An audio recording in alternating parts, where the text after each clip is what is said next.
राजस्थान से हरियाणा की तरह से बड़े खुश होकर जा रहे हैं। यहाँ भाइयों ने बहुत आशीर्वाद दिया और हमें आश्वासन दिया कि 8 अगस्त को दिल्ली पहुँचेंगे। सभी भाइयों का बहुत बहुत धन्यवाद। राष्ट्र निर्माण के जो ये 5 कानून आएगा, राष्ट्र निर्माण हमारे साथ है। राष्ट्र निर्माण का जो संगठन है, इसकी पूरी कार्यकारिणी हमारे साथ है, इसके सभी पदाधिकारी हमारे साथ हैं और हमें एक भरोसा दिया गया, पूरा आश्वासन दिया गया कि पूरी टीम के साथ ही दिल्ली पहुँचेंगे।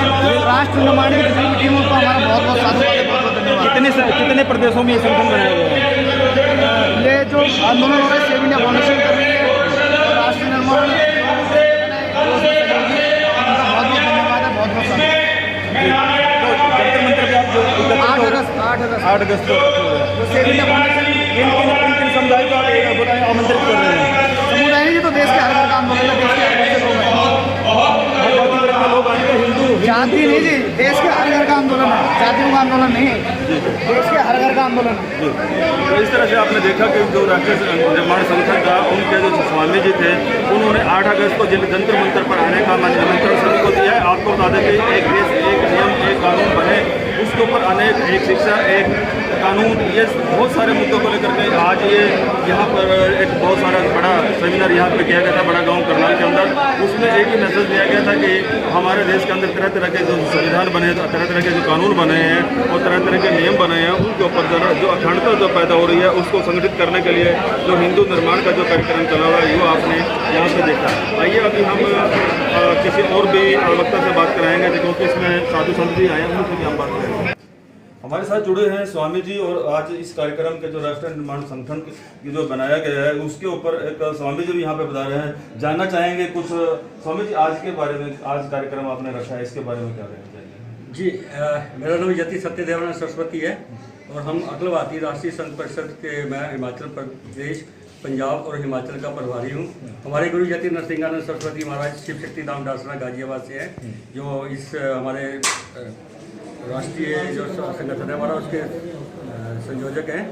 और आज हम यहाँ पे राष्ट्रीय निर्माण संघ के तरफ से यहाँ पे आए थे, उन्होंने निमंत्रण दिया था और यहाँ पे धर्म सभा रखी हुई थी और धर्म सभा के उपलक्ष्य में हम लोग यहाँ पे आए थे और यहाँ पे हमने अपने विचार रखे और हमारे गुरु जी के ऊपर जो फतवे जारी किए हुए हैं कई हजार करोड़ के ऊपर, मतलब मानव इतिहास में सबसे ज़्यादा जो एक मानव के सर कलम करने पर जो फतवा जारी किया हुआ है, वो हमारे गुरु यति नरसिंहानंद सरस्वती महाराज पे किया हुआ है। तो वो हमने व्यथा भी रखी यहाँ पे कि सरकार कोई सुरक्षा नहीं दे रही है हमारे गुरु जी को, जो सुरक्षा मिलनी चाहिए। और जो अभी मेवात में हुआ है, यहाँ पे जहाँ अभी हिमाचल में हुआ है, पश्चिम बंगाल में हुआ है, पंजाब में हुआ है, पंजाब में एक राज्य इस्लामिक बना दिया गया मलेरकोटला का, और वहाँ पे नेताओं को मारा जा रहा है, हिंदुओं को मारा जा रहा है, मंदिर तोड़े जा रहे हैं, पूरे भारत में हाहाकार मची हुई है और हम लोग पता नहीं क्या कौन से संगठन के चक्कर में फंसे हुए हैं। तो हमने हिंदुओं को यही अपील की है कि वो ज़्यादा से ज़्यादा बच्चे पैदा करें और ज़्यादा से ज़्यादा अपने घरों में उनको मजबूत बनाएं,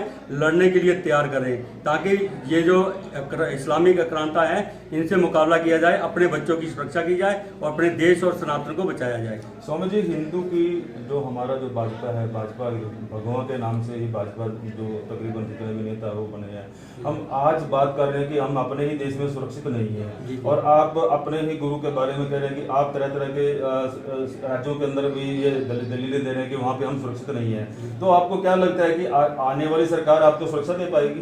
देखिए, अभी जो हिंदुओं की जनसंख्या है और जो मुसलमानों की बच्चों की जनसंख्या है, वो हिंदुओं से 60 गुना ज़्यादा है, 60 गुना ज़्यादा। मतलब वो जो 10 साल के 12 साल के बच्चे हैं, मतलब हिंदुओं के अगर 40 है तो उनके 60 हैं, वो आने वाले 8 सालों में वो सारे वोटर बनेंगे। वोटर बनने के बाद यहाँ पे एक मुसलमान प्रधानमंत्री बनने को है और हम लोग अपने जिस सरकार को बोल रहे हैं कि ये सनातनी सरकार है, या जिस संगठन को हम बोल रहे थे कि ये हिंदुत्ववादी सरकार है या हिंदुत्ववादी संगठन है, उस संगठन ने हमें अभी 5 दिन पहले हमारे गाजियाबाद में आके बताया कि हिंदुओं और मुसलमानों का डीएनए एक है। ठीक है, तो मुझे ये बताइए कि हम विश्वास किस पे करें, हम किसके आश्रय बैठे?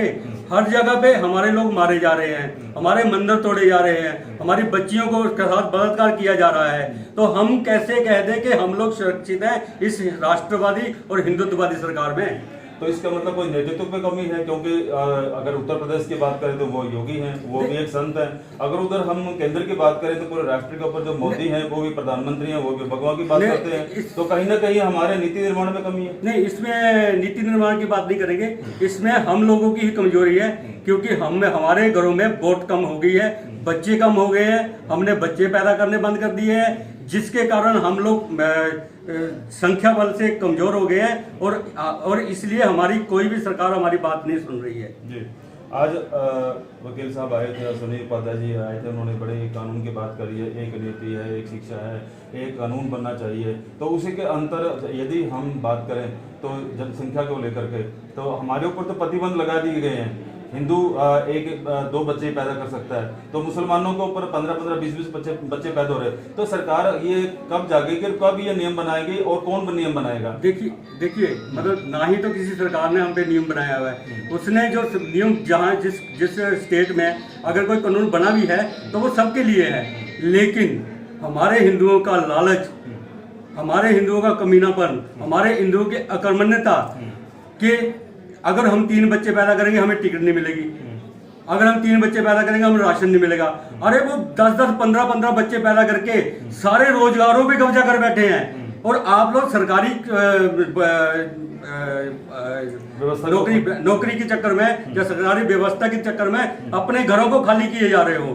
तो इसमें कोई कानून जैसे वो बता रहे हैं कि समान नागरिक संहिता जो भी वो बता रहे थे कि अंग्रेजों के समय में जो हुआ, अंग्रेजों की हिस्ट्री अगर वो ढंग से पढ़े, हमारे लोग अगर ढंग से पढ़े, तो अंग्रेजों ने जो हिंदू सिविल लॉ बनाया था ना, ये इसलिए बनाया था क्योंकि उससे पहले, उनके आने से पहले यहाँ पे शरिया कानून था, हम सब लोग गुलाम थे, ठीक है। और जब यहाँ पे कुछ ऐसी घटना हुई है, मतलब अगर विस्तृत तो बहुत लंबी हो जाएगी, लेकिन ऐसी घटना हुई थी कि एक हिंदू की बच्ची के साथ बलात्कार हुआ था और उसके लिए वो कोर्ट में गए थे। कोर्ट में शरिया था कि 4 मोमिन आके गवाही देंगे कि इसका बलात्कार हुआ है, तब इसको इंसाफ मिलेगा। तो ये बात मैकेले को पता चली, मैकेले फिर अपने वहां पे इंग्लैंड में जाके उसने ये बात रखी, तब ये हिंदू सिविल लॉ कोड बना था, ठीक है। अभी भी इस देश में वही 2 कानून चल रहे हैं, एक शरिया का और एक हिंदू सिविल लॉ का। हमारा संविधान इसी में फंसा हुआ है, तो समस्या हम में है, समस्या किसी और में नहीं है।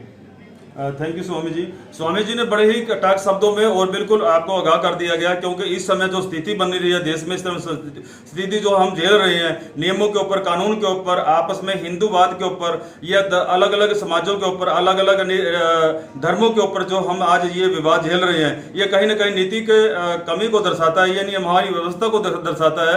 इसमें हमें सभी को संगठित होना पड़ेगा। अगर हम आज भी संगठित नहीं हुए आने वाले समय में, तो और कोई दूसरा समाज या दूसरा धर्म संगठित हो जाएगा और हमने उनको फॉलो करना पड़ेगा। और हमें अपने घर में बच्चे पैदा करने पड़ेंगे, अपने घर में बच्चे पैदा करने पड़ेंगे और उनको लड़ने के बारे में सिखाना पड़ेगा, अपनी बच्चियों की सुरक्षा के बारे में बताना पड़ेगा। जी, तो इस तरह से आज की मीटिंग में यही दर्शाया गया है कि अब हम अपने बच्चों को आत्मनिर्भर बनने के लिए, आत्मबल बनने के लिए, अपने पैरों को खुद खड़ा करने के लिए, अपने स्वरोजगार के लिए हमें खुद लड़ाई लड़नी पड़ेगी, संगठित होना पड़ेगा।